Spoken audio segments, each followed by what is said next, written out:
बिस्मिल्लाहिर्रहमानिर्रहीम। अस्सलाम वालेकुम नादरीन, आप यूट्यूब चैनल देख रहे हैं। मैं इमरान खान हूँ। नादरीन, 2-3 दिन से पाकिस्तान के सोशल मीडिया पे एक टॉप ट्रेंड चल रहा है कि एक्सटेंशन नामंजूर, फ़ौज पे कब्ज़ा नामंजूर। और अब इमरान खान साहब ने जो बातें की उनमें 2 ट्रेंड और चल रहे हैं कि जहनी मरीज़ नामंजूर, और एक चल रहा है कि आज़ादी हासिल करेंगे या मौत। अब ये ट्रेंड लगातार पाकिस्तान के सोशल मीडिया पे चल रहे हैं, जो पाकिस्तान की यूथ और नौजवानों के अंदर जो जज्बात हैं उन्हें जाहिर करते हैं। क्योंकि देखें, जो 27वीं आईनी तरमीम है उसको जोड़ा जा रहा है मौजूदा आर्मी चीफ फील्ड मार्शल के बढ़ते हुए इख्तियारात के साथ। और ये बात मैं नहीं कर रहा, बहुत सारे और लोग कर रहे हैं। कुछ टाउट्स हैं, उन्होंने बड़ी मुश्किल और शकील किस्म की उर्दू में कुछ ऐसे ट्वीट लिखे। अब इन लोगों को मैं जानता हूँ, इन लोगों के साथ काम करता ना हूँ, तो इनकी उर्दू में इतनी जान नहीं है कि ये वैसा लिख सकते। बल्कि जैसे ट्वीट्स इन्होंने लिखे, ऐसे ट्वीट्स तो तारिक मतीन भाई और आफ्ताब इकबाल भाई भी नहीं लिख सकते। हालांकि वो दोनों बड़ी ज़बरदस्त उर्दू दान, मैं उन्हें कहता हूँ दोनों को। वो बड़ी अच्छी उर्दू बोलते हैं, उर्दू को बड़ा अच्छा जानते हैं। वो भी इस तरह की ट्वीट नहीं लिखते जिस तरह की ट्वीट्स इन टाउट्स को लिख कर दी गई।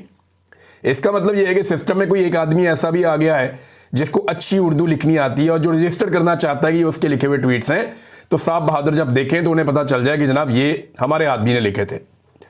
वो अलग से नजर आते हैं और टाउट्स भी जनाब उनको पकड़ के कॉपी पेस्ट कर देते हैं। बताया ये जा रहा है कि जनाब फौज के स्ट्रक्चर के अंदर कोई तब्दीली हो रही है, तो उसके लिए तो किसी आईनी तरमीम की जरूरत नहीं है। फौज की जो ऑपरेशनल सलाहियतें हैं उनके अंदर कुछ अगर उनको दिक्कत है तो वो इंटरनली मैनेज कर सकते हैं। फौज के अंदर पूरा एक मैकेनिज्म है, वो उसको जो चाहे कर सकते हैं। लेकिन यहां पे मामला आईन में तरमीम का है। आईन में तरमीम करके जो फील्ड मार्शल आसिम मुनीर हैं उन्हें ज्यादा इख्तियारात देने की कोशिश की जा रही है। अब इसका रीजन क्या है? शहजाद अकबर साहब इस पे बात करते हैं। इस्लामाबाद में कोई दोस्त हैं, वो खबरें देते हैं, बात नहीं करते। यानी जितने जर्नलिस्ट हैं इस्लामाबाद में, उनसे आप बात करें तो वो खबरें दे देते हैं, बात नहीं करते। और वो ये कहते हैं जी कि अगर हमने बात की तो हम फंस जाएंगे। वहां इस्लामाबाद में बैठ के बात करना बड़ा मुश्किल है।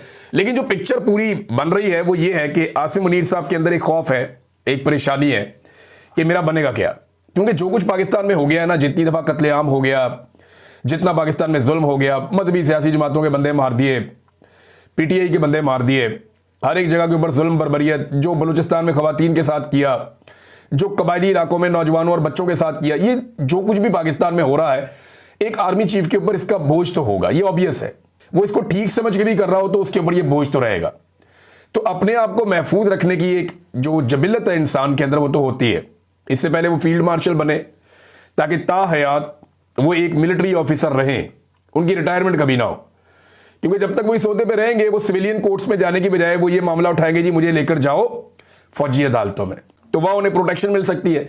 तो अब एक नया ओहदा जो है वो भी क्रिएट किया जा रहा है मुबैना तौर पे, और उसके बारे में दावा यह है कि आसिम मुनीर साहब को लामहदूद इख्तियारात दिए जाएंगे फौज को कंट्रोल करने के लिए, और जो सिविलियन के पास फौज का कंट्रोल है मुबैना तौर पे वो भी कम हो जाएगा।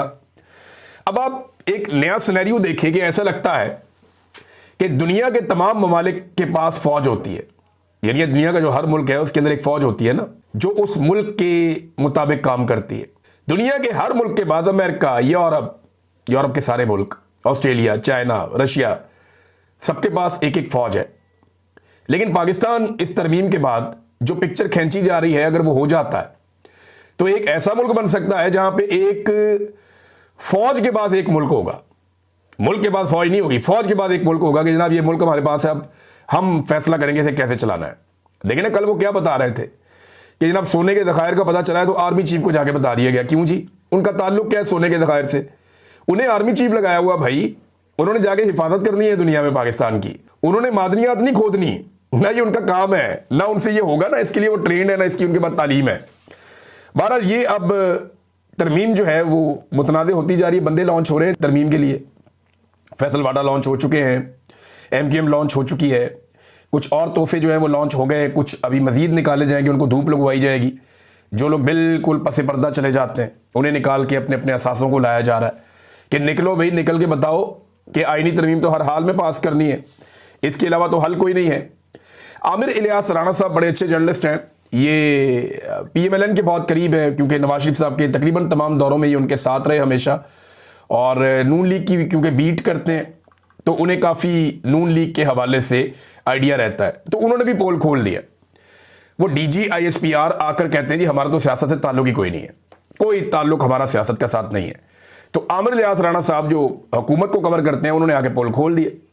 उन्होंने बताया जी कि आज़ाद कश्मीर में अदम एतमाद क्यों नहीं हो रही। देखिए, आज़ाद कश्मीर में याद रखिएगा कि पीपल्स पार्टी अपने नंबर पूरे कर चुकी है, और ये खबर आपको मैं 10 दिन पहले दे चुका हूं कि पीपल्स पार्टी के आज़ाद कश्मीर में नंबर पूरे नहीं हैं, पूरे से ज़्यादा हैं।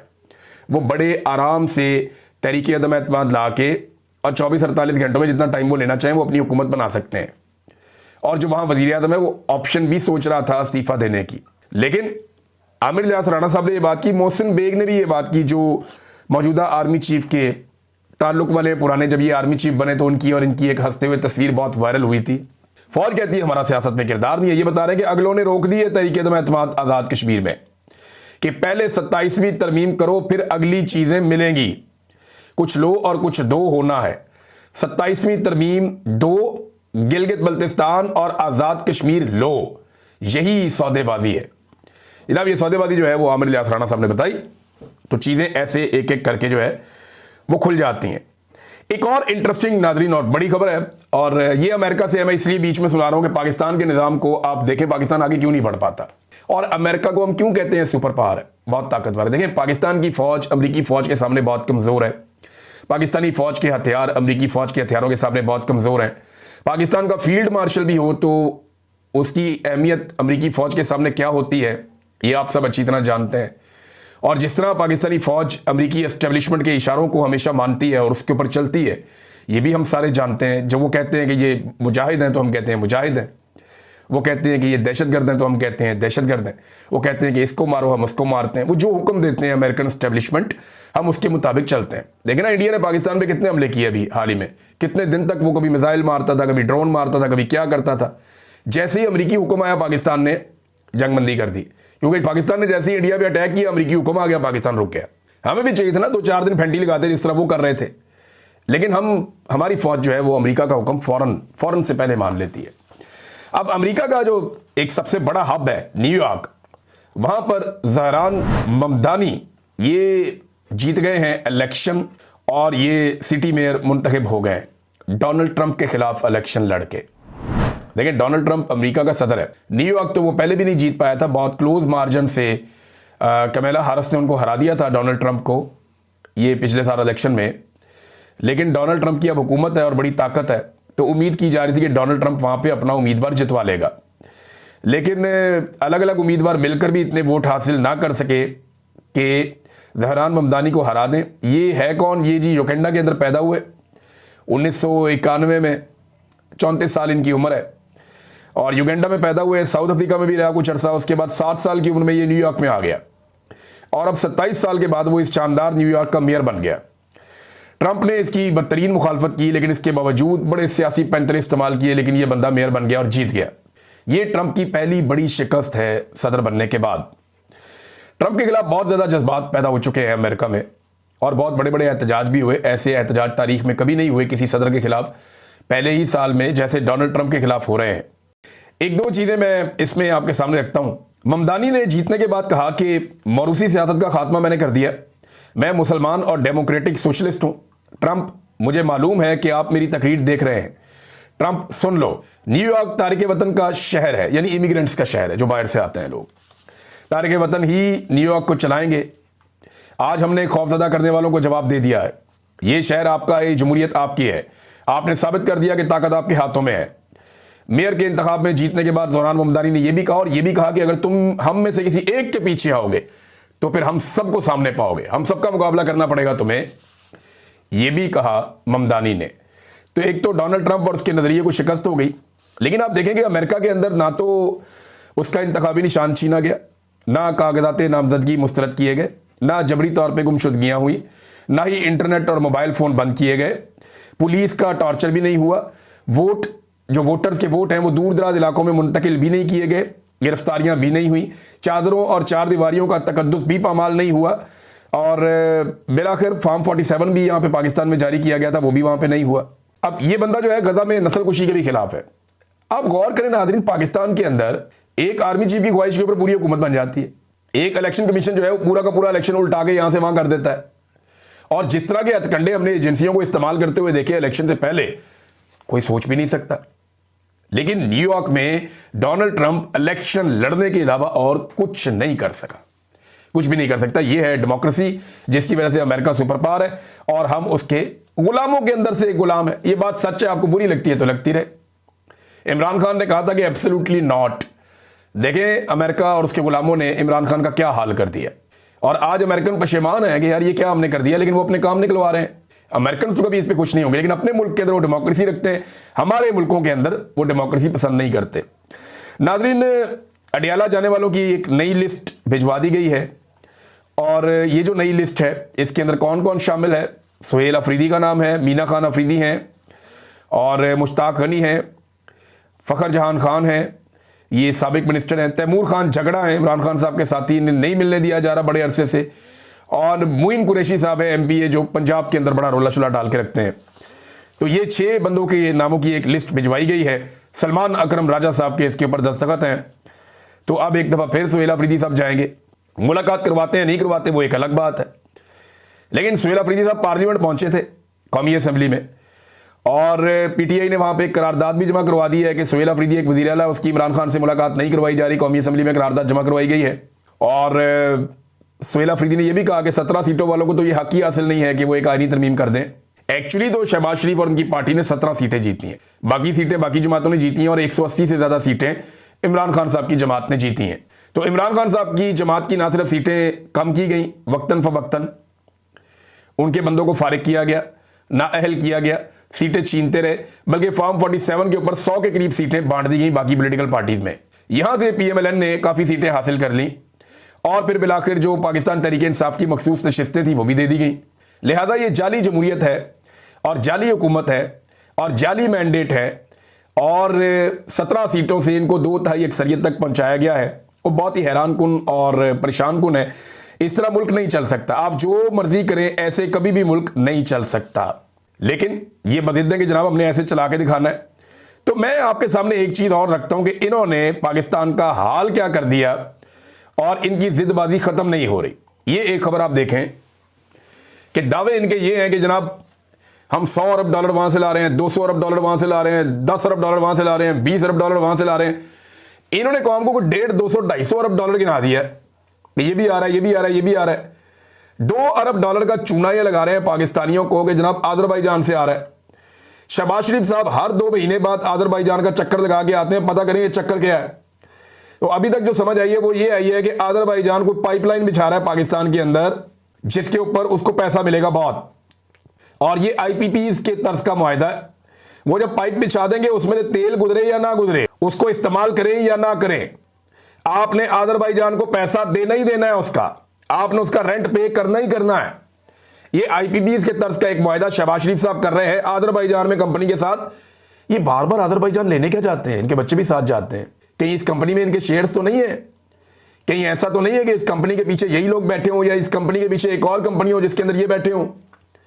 भारत आज़रबाईजान नस नस के जाते हैं शहबाज शरीफ साहब, और फिर जा रहे हैं आज़रबाईजान एक मरतबा। तो इन्होंने बड़े दावे किए जनाब इन्वेस्टमेंट आ रही है। अभी जो जरदारी साहब है वो कतर के दौरे पे हैं, जनाब इन्वेस्टमेंट आएगी, इन्वेस्टमेंट खे आएगी, ये खबर आप पढ़ें, और ये बहुत फैली हुई है हर तरफ। मैं आपको उठा के siyaasat.pk से सुना रहा हूं। गैर मुल्की बराह रास्त सरमायाकारी को मुसलसल धचके, कतर के अलसानी ग्रुप ने पोर्ट कासम पावर प्लांट में हिस्सेदारी बेचने का इंदिया दे दिया। उन्होंने पोर्ट कासम के 1320 मेगावाट कोयले से चलने वाले बिजली घर में अपनी 49% हिस्सेदारी फरोख्त करने का इरादा जाहिर किया है। अब आप अंदाजा करें, ये $1 अरब से ज़्यादा पैसे हैं उनके, कतर के।